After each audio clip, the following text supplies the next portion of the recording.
Hey everyone, welcome to Mind Your Podcast or Mind Your Health Podcast with Dr. Connie here. Today I want to talk to you guys about 5 common autoimmune diet misconceptions. As you guys know, I've studied master's in nutrition, in specifically public health, but with a focus on nutrition for over 25 years, okay? And I've seen the trends and the fads come in and out. And lately, the most recent fad that we're getting into is the keto. But specific to autoimmunity, a lot of autoimmune patients struggle with finding a diet that's right for them. And over the weekend, I was taking a course with Karazian Institute, and I learned a lot about food sensitivity, which was a rehash and it was a review for me from functional medicine about the concepts of food sensitivity and how it applies to our autoimmune population. And I'm always looking for new and better ways or like new innovative research that validates exactly what we're doing scientifically. And really the results or the outcome of this course, what I took away was there is so much variable, which I've always known, from biochemistry to enzymes to genetic disposition to you as the host and your exposure to different pathogens and your history and your state of being, the stress level and your diet and your lifestyle, your culture. All those things play into how your ecology is on the inside. Knowing that, it's hard for a clinician to determine exactly what diet you should be on.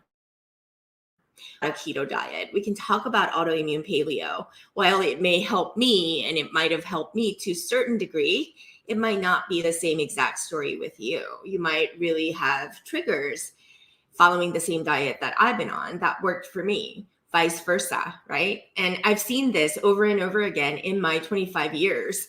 But I've been chasing the science, thinking that it was black and white, that there has to be something very concrete for me to apply in the lives of my patients in this way. Otherwise, why did I study something as scientific as nutrition? And come to find out, there's a lot of psychological, psychosomatic, and the link between and the genetics and everything else that comes into play when you talk about diet. So really, over the last 25 years of me living with my personal autoimmune condition called lupus and having the struggles and really trying every diet under the sun, I've learned that there's really no one size diet fits all. So today I want to kind of go over 5 common autoimmune diet misconceptions and rehash those for you so that you can be very clear about why you need to be connected to your own mind and body to really define what specific diet works for you at this point in time, because there's going to be different phases of your autoimmune condition where different diets will apply. And that's all a good thing, right? Because we change, our physiology changes, and we have regeneration that occurs as well as degeneration that occurs. We just want to be on the side of regeneration and help our bodies to do its best to always be regenerating and growing new cells and really supporting its health and vitality so that we can have long and resilient bodies to support our lives. Okay. So number 1 is there is no one size fits all diet for autoimmunity. There's this concept of molecular mimicry. And molecular mimicry is one of those leading mechanisms, right? It's a biochemical leading mechanisms where infectious or chemical components or agents may induce autoimmunity. Okay. It occurs when similarities between foreign and self-peptides, meaning it's something that exists within our DNA, favor an activation of autoreactive T or B cells by a foreign-derived antigen in a susceptible individual, like autoimmune individual, okay? However, molecular mimicry is unlikely to be the only underlying mechanism for autoimmune response. There are other factors, such as breach in central tolerance, leaky gut, non-specific bystander activation, or there is a persisting antigenic stimuli, okay, like in the way of foods, among many others. So there's really, it's really difficult to pinpoint exactly what, but our host, you as the host, your genetics matter. And that exposure to certain microbiota, as well as environmental chemicals, are additional links to our understanding of this molecular mimicry. So our current knowledge of the mechanism is limited, okay, because of there's a latency before the appearance of disease, and there really is a lack of statistical data for us to really say this is what causes this, right? It's not very specific. So it's important to remember that, you know, as we advance in understanding these things, we have to understand that there is this molecular mimicry, meaning that there are certain pathogens or certain chemicals that might not be pathogenic, but because our susceptibility or our barrier became so weak immunologically, we as autoimmune patients are more susceptible to these kinds of triggers that may perpetuate our autoimmunity. And it's just a case of really bad luck if you think about it.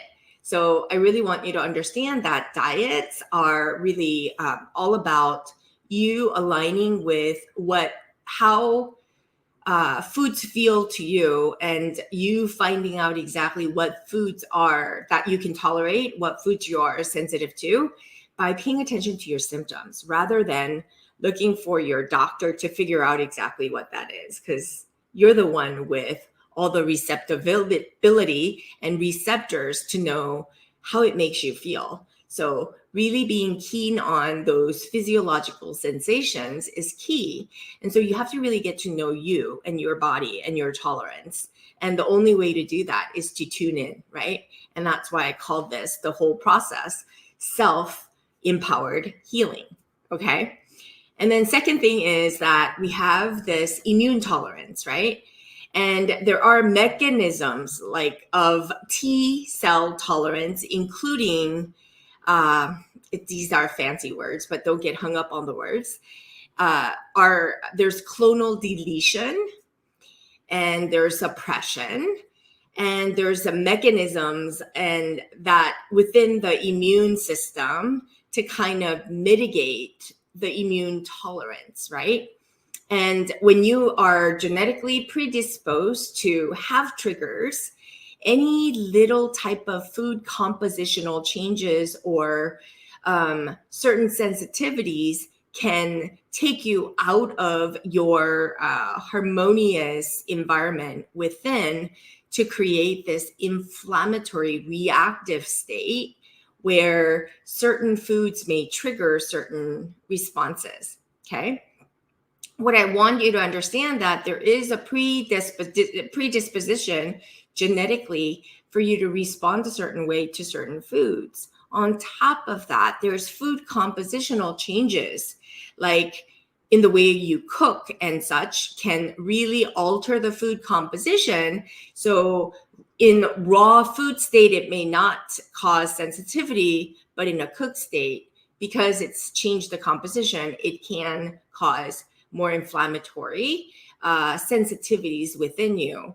And the thing with food sensitivity testing is that a lot of the food sensitivity testing, not food allergy testing, where you have anaphylactic shock or something very obvious. Food sensitivity testing for IgG, which is a delayed response of your immune system to react to certain foods. In such cases, the food sensitivity testing tests largely the foods in raw states. So it doesn't check the food states in cooked states. So it's really not very accurate. And usually it's the foods that you're eating and getting exposed to on the regular basis that you're going to be reacting to.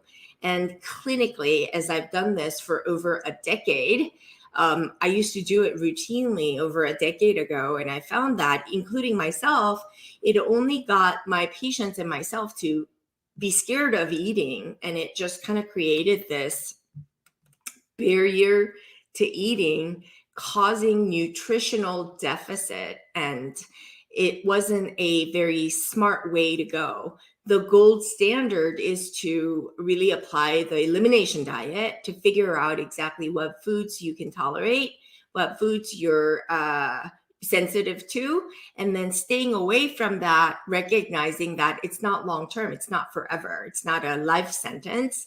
You want to build your permeability states to where you become more robust and resilient enough to handle these food antigens without any problems. And that's really the ultimate goal, is to really have the cake and eat it too, right? Without any issues.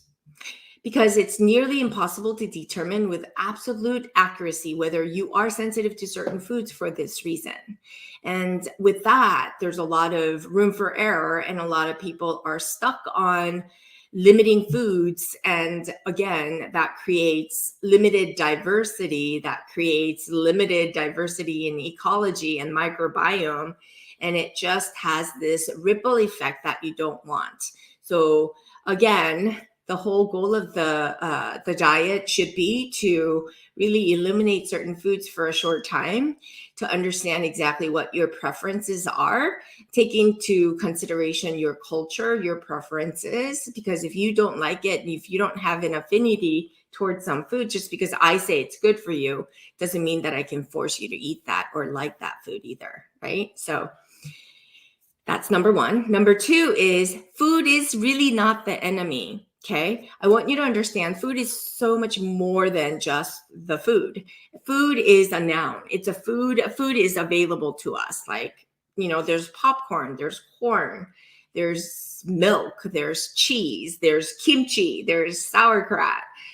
There is stir-fry dishes too. There's baked dishes, there's pasta too, there's Asian noodles, right? But all those things have emotions and memories, right? There's certain foods that you grew up with that's comfort for you.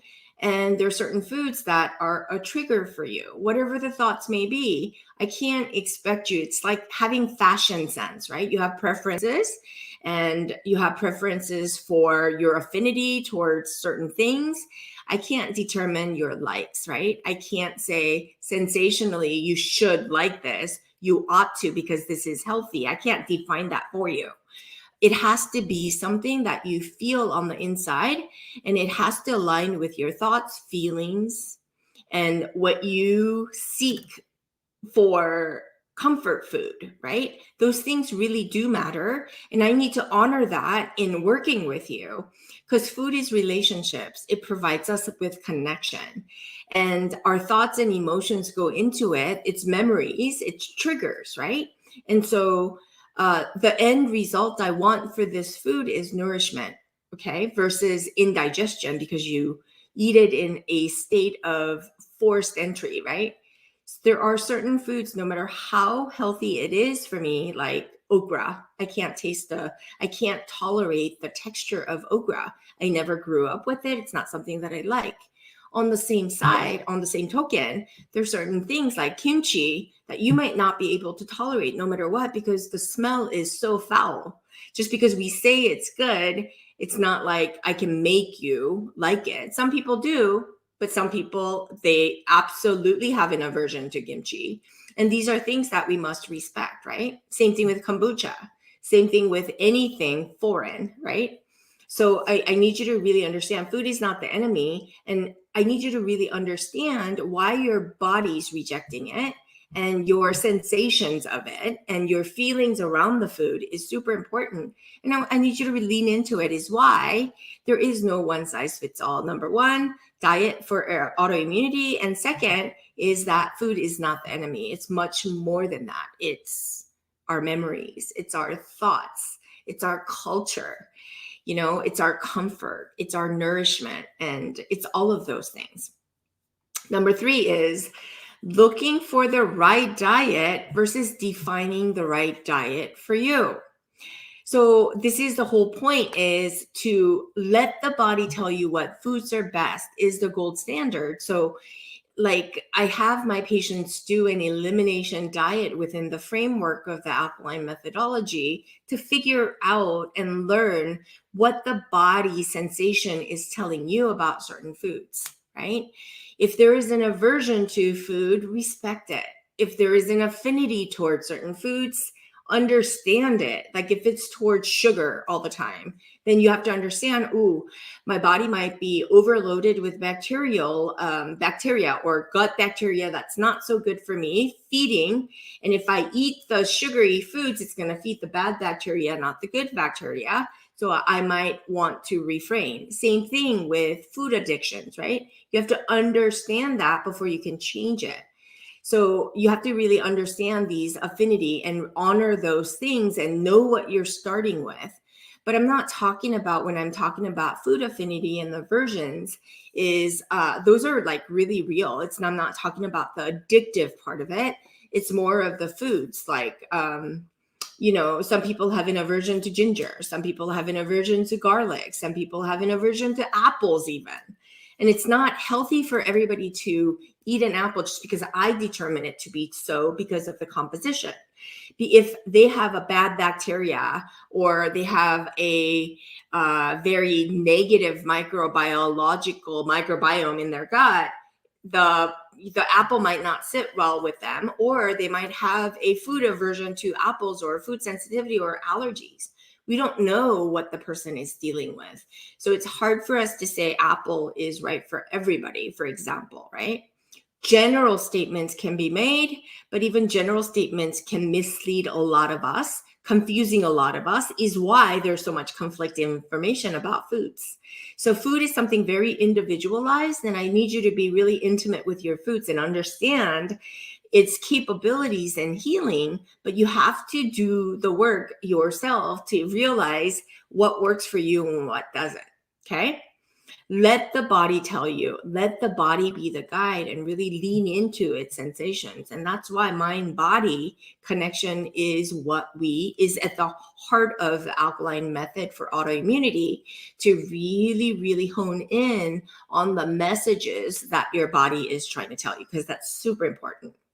Number 4 is healthy versus unhealthy foods are not absolute for everybody. Like I said, is in the case with apples, right? While an apple a day is touted as a healthy food, it may not be well tolerated in someone with SIBO, or someone may have an aversion to it. And just because I define it as healthy food doesn't necessarily equate to healthy foods for another individual. And that, respecting that, is super important, and the nuances thereof, okay? Number 5, remember, food is a noun. Eating is an act. It's a verb, right? So understand that food is still an outside external thing. It's an outside of us. And when you scroll Instagram, there's many food things that come up, and you didn't even know about certain foods, but because you saw something, it causes you to want the food, right?